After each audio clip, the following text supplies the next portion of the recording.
Dear BCom part 3 student session 21-24 income tax का important theory क्या है। तो आइए कुछ क्वेश्चंस 21-24 के लिए बताते हैं।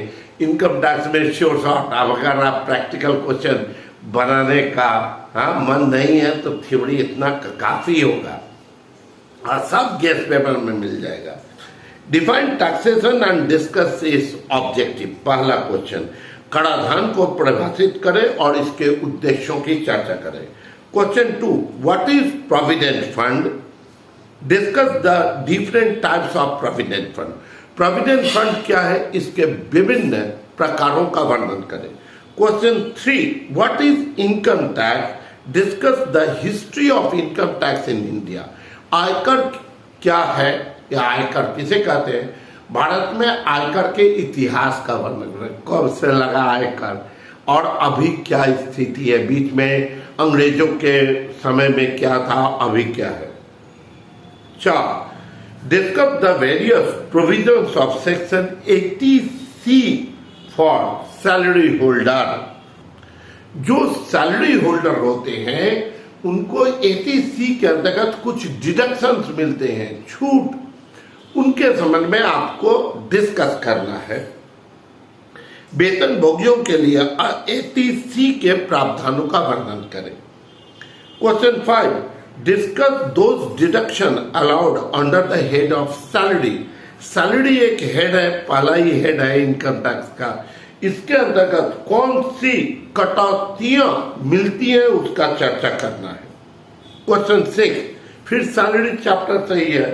What do you understand by perquisites? अनुलाभ से आप क्या समझते हैं? What are the free perquisites? कितने टाइप के करमुक्त अनुलाभ होते हैं? कुछ ऐसा अनुलाभ है जो करमुक्त होते हैं, उनका चर्चा करना है। 3 टाइप के होते हैं, करमुक्त, करयुक्त और पार्शियली। कुछ टैक्स लगेगा, कुछ नहीं लगेगा। इसमें पहला टाइप आपको डिस्कस करना है कि करमुक्त अनुलाभ। 7, discuss the capital gain which are exempted from tax. उन पूंजीगत लाभों का चर्चा करें जिन्हें छूट प्राप्त है, यानी उस पर कैपिटल गेन टैक्स लगता ही नहीं है। 8, निवास के संबंध में निर्धारित को किन किन विभिन्न श्रेणियों में विभाजित किया जाता है, उनका संक्षिप्त विवरण दीजिए। What are the different categories into which SCC are divided with regard to residence. Give discuss या give brief account of them. 9, 10 अनुलाभों के विषय में बताइए जिनके अन्य स्रोत से आय में शामिल किया जाता है।